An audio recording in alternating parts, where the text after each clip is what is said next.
Olá, graças a Deus, mais um grande dia, como sempre, uma grande oportunidade, é um privilégio imenso, maravilhoso, como sempre, poderoso poder compartilhar nossa leitura bíblica, que Deus sempre venha nos revelar através da sua palavra, a sua vontade, o seu querer, aquilo que a história nos revela sobre os acontecimentos do passado, como Deus lhe tem operado e vai operar hoje em nossa vida, porque assim Deus se manifesta através da sua palavra.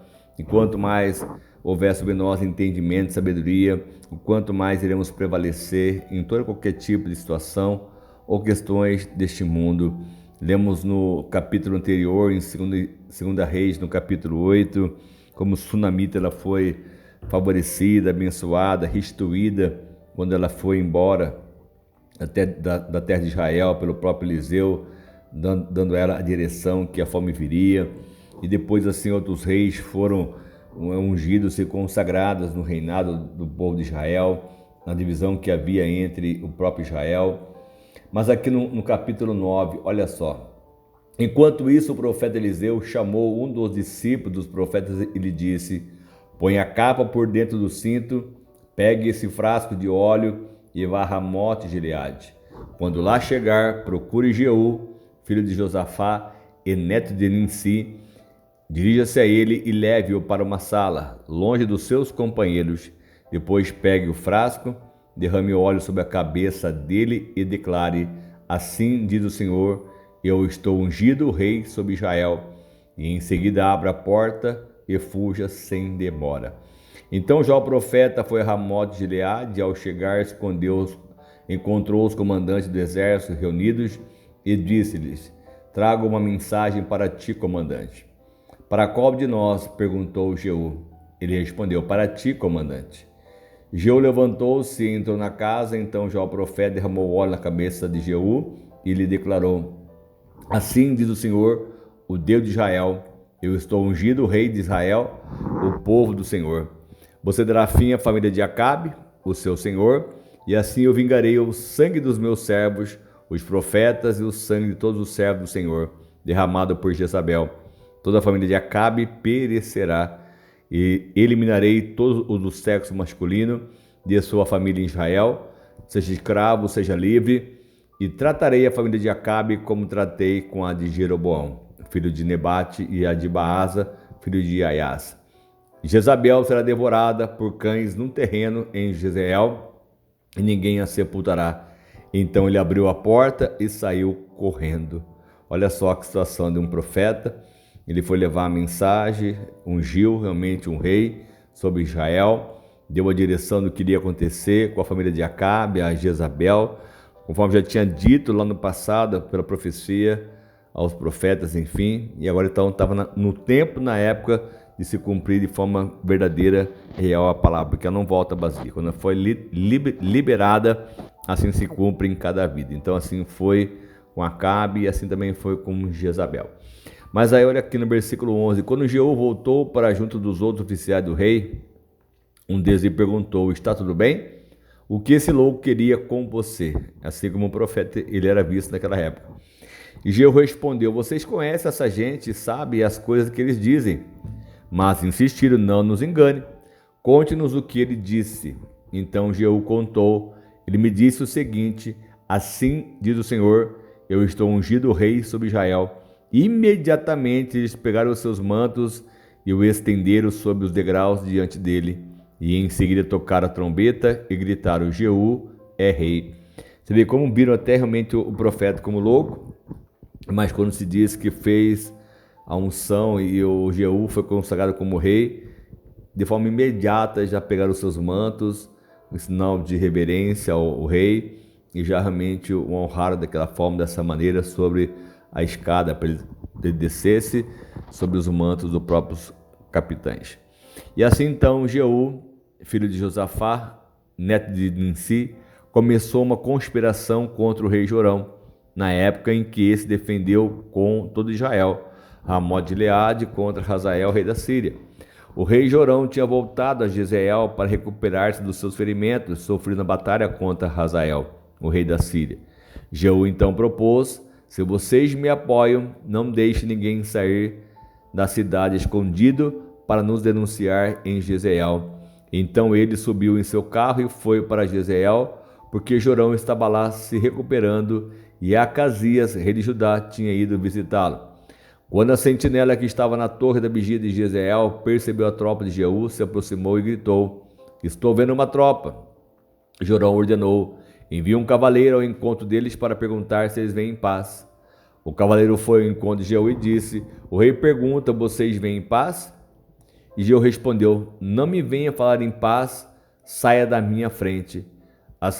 A sentinela relatou: "O mensageiro chegou a eles, mas não está voltando." Então o rei enviou um segundo cavaleiro. Quando chegou, ele disse: "O rei pergunta: vocês vêm em paz?" E Jeú respondeu: "Não me venha falar em paz e saia da minha frente." E a sentinela também relatou: "Ele chegou a eles, mas também não está voltando." E acrescentou: "O jeito de o chefe da tropa guiar o carro é como o carro de Jeú. O Nedinissim dirige como um louco." E Jorão então ordenou que preparasse seu carro de guerra. Assim que ficou pronto, Jorão, rei de Israel, e Acasias, rei de Judá, saíram, cada um em seu carro, ao encontro de Jeú. Eles o encontraram na propriedade que havia pertencido a Nabote, de Jezreel. E quando Jorão viu Jeú, perguntou: "Você vem em paz, Jeú?" Jeú respondeu: "Como pode haver paz enquanto continua toda a idolatria e as feitiçarias de sua mãe Jezabel?" Jorão deu meia volta e fugiu, gritando para Acasias: "Traição, Acasias!" Então Jeú disparou seu arco com toda a força e atingiu Jorão nas costas. A flecha atravessou-lhe o coração e ele caiu como morto. Jeú disse a Abidcar, seu oficial: "Pegue o cadáver e jogue-o nessa propriedade que pertencia a Nabote de Jezreel.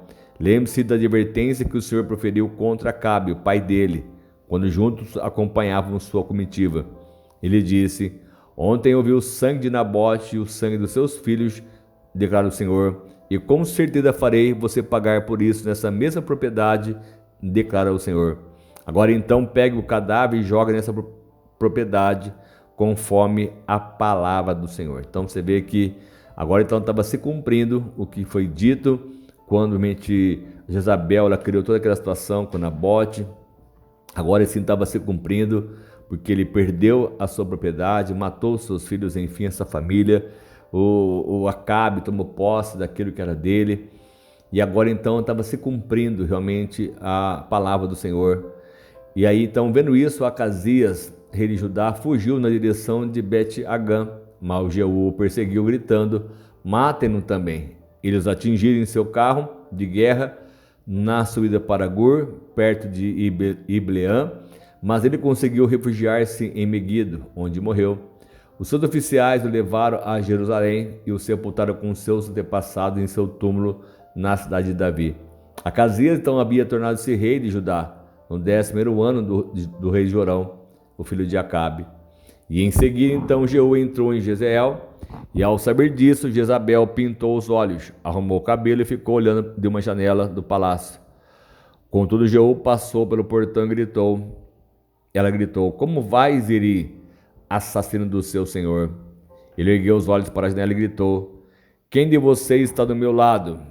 2 ou 3 oficiais olharam para ele. Então Jeú ordenou: "Joguem essa mulher para baixo." E eles então assim fizeram, jogando essa mulher para baixo. Olha só como a situação que Deus estava tratando agora com Jezabel, tratando com Acabe, a maneira e a forma como Deus ele trabalha, né, como as situações acontecem de forma literal, porque o que Deus ele ordenou pela sua palavra, assim vai se cumprir. Não tem como fugir, não tem como ser diferente. Ele olhou para a janela, ele viu aquela mulher lá, que ela até estava gritando, né?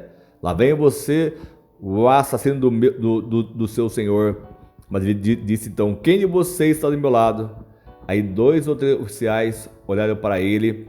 Então Jeú ordenou: "Jogue essa mulher para baixo." E eles a jogaram. E o sangue dela espirrou na parede, nos cavalos, e Jeú a atropelou. Então passou por cima dela ainda. Jeú entrou, comeu, bebeu e ordenou: "Peguem aquela maldita e sepultem-na." Afinal, era filha do rei. Mas quando foram sepultá-la, só encontraram o crânio, os pés e as mãos. Então voltaram e contaram isso a Jeú, que disse: cumpriu-se a palavra do Senhor anunciada por meio do seu servo Elias, o tesbita. Num terreno em Jezreel, cães devoraram a carne de Jezabel, e os restos mortais estão espalhados num terreno em Jezreel, com esterco do campo, de modo que ninguém será capaz de dizer: esta é a Jezabel. Olha só então como que Deus ele se revela pela sua palavra. Nós lemos nos livros anteriores, quando então a Jezabel ela criou essa situação com Nabote, que ele perdeu a sua vinha, ele foi morto.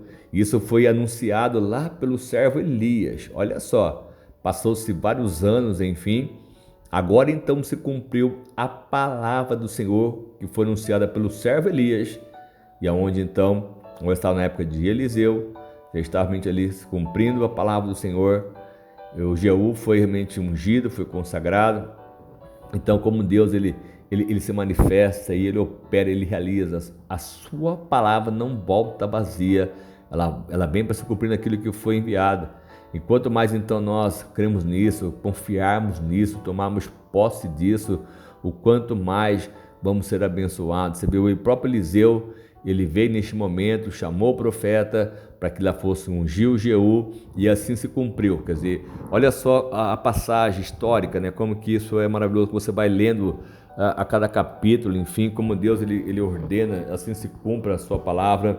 Então jamais podemos deixar de crer e confiar, ainda que não cumpra no nosso tempo, mas se Deus ordenou a sua palavra, ela vai se cumprir no tempo que for assim, devido pelo próprio Deus. Nós apenas achamos que é o nosso modo, o nosso jeito, mas Deus é o que vai se manifestar, é Deus que vai operar e realizar milagres e maravilhas. O próprio Jeú até disse: ó, vamos lá sepultá-la, mas quando chegou estava somente o crânio dela, tudo espalhado, os cães comeram, enfim, devorou a sua carne.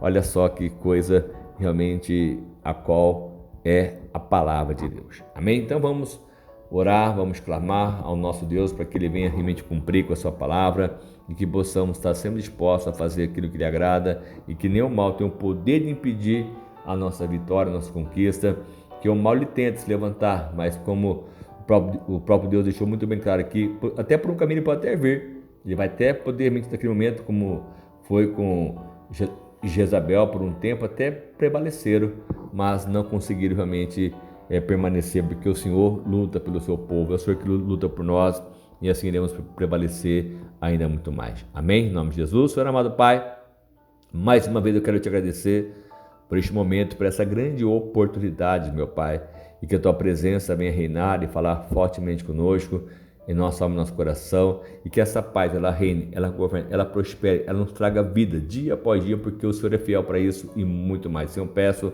a Tua bênção, eu peço o Teu poder sobre nós, sejamos agraciados, recompensados, transformados, libertos, prosperados, e que a Tua paz, ela venha fazer a diferença de nós de forma muito especial. Assim eu lhe peço, eu te agradeço, com a certeza, meu Pai, da sua operação sobre as nossas vidas sempre, em nome de Jesus. Amém?